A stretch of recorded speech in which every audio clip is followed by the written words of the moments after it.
Low-carb beer as of 2017 was a $166 billion industry worldwide. It makes up 20% of the beer industry as a whole. It is a massive moneymaker for a lot of breweries, both independent and your big guys. And it's all built on, it's a healthier beer. They don't no longer advertise that you'll lose that beer gut like they did in the early 2010s, but it definitely has it all over the packaging. It labels how many calories are in the beer, or that it's this much lower carbs than other beer types. And this is where it starts to become a little bit dubious. Beer as a whole is not an extremely carb-filled item. Most standard beers have 10 grams of carbs, and your lower carb beers usually have about 2. Some 0 now, they're pushing it all the way to 0. So yeah, technically it's right. It's a lower carb beer, and lower carbs means lower calories. However, those calories you can burn off, and it ends up being about the total of half a slice of bread per beer. It's not very negligible. If you walk more than 4 minutes, you'll burn it off. We'll take Cooper's for example. Their low carb beer, just their regular full strength low carb beer, is 109 calories.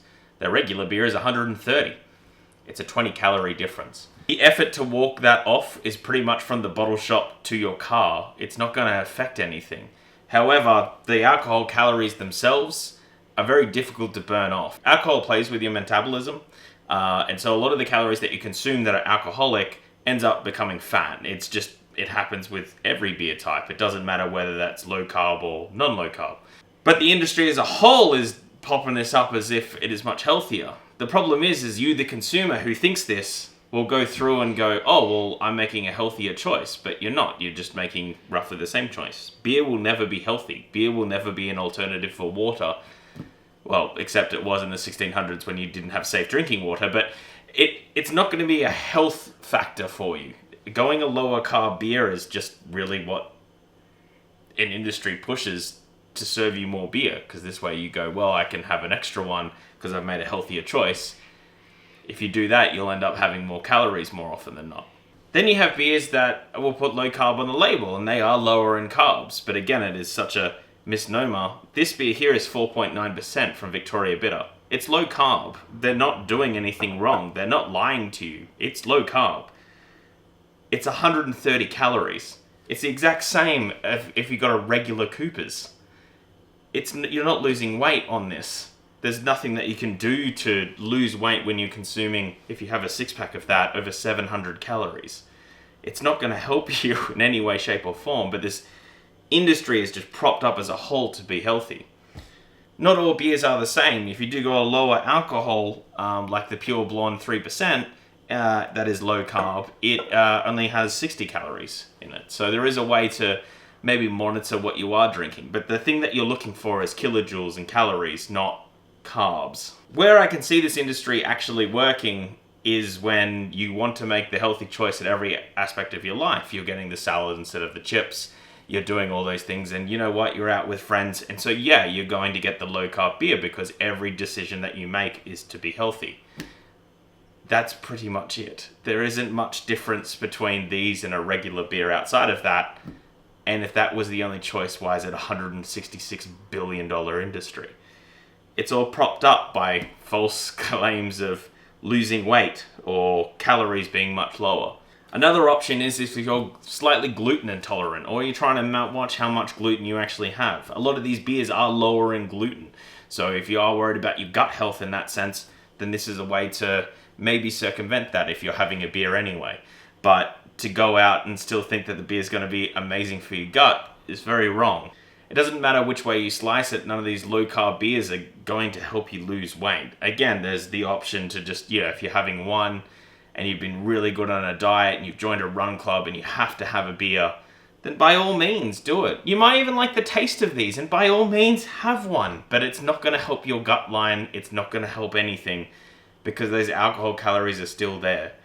If you are looking for that real sense of, I want to lose weight, but I still, I'm still going to bars, I'm still hanging out with friends, and I do like the taste of beer, then again, your mid-strengths that are low-cal, but the flavor isn't there. So you might as well just go have a nice beer, maybe make a healthy choice when you're getting dinner that night, and get up the next day and go for a workout, go for a run, and you'll pretty much do the same as you would have with these, except your gut will be much happier for it. So pretty much the crux of the video is just don't buy into that this is actually helping you. Again, if you like the taste of them, or you really are trying to make those healthy choices, then by all means do it. But just don't buy into the marketing campaigns that this is healthy for you. It's still beer. You drink 6 beers in a sitting. It's not good for you in the long run. I'm a beer taster. This is what I do for this channel. This is all I do is taste videos. This is the first video I've done that's a little bit off the reservation when it comes to that. And I know what it's like to have to keep the gut in check and how healthy that I need to eat to not balloon up because I drink so much beer. But that is my own battle to go through. And when I was going down that low-cal rabbit hole of maybe this is a way to circumvent it, this is when I found out that, hey, there's still all those sugars in there that turn into alcohol. So they don't go away. Those calories aren't there. They're not free.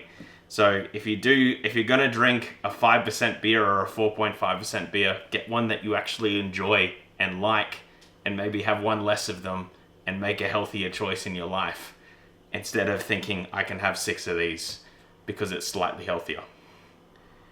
Anyway, that's the whole video. I kind of like video essay on low-carb beers. If you did enjoy it, hit the like button. It's a little bit different for me. Every now and then I'm going to do these deep dive videos. Next video that will be up will be a ranking of every low-carb beer that I could get. I want to kind of put my money where my mouth is and try a few. If this video did interest you, or you are interested in other topics with beer, definitely put that in the comment down below. I can look at making a longer form video on that. Otherwise, hit subscribe to go see all those things, because that really helps. I did a lot of research into this. I'm not a health professional. There's a lot of health professionals that do mention that low-carb beer doesn't help you. I'll put a lot of the links in the description of where I found a lot of this information. There's a few books that I read regarding beer that also have mentioned this over the time, so I won't be able to reference those, but that sort of started me on the rabbit hole, and then I've got a lot of my information online, but good sources. So yeah, so I appreciate it. I appreciate the view, and I appreciate you getting this far. Appreciate you. I have to try, I think it's like 20 low-carb beers now, so that's on me. That's my job now. Anyway, have a great day. See you, and bye.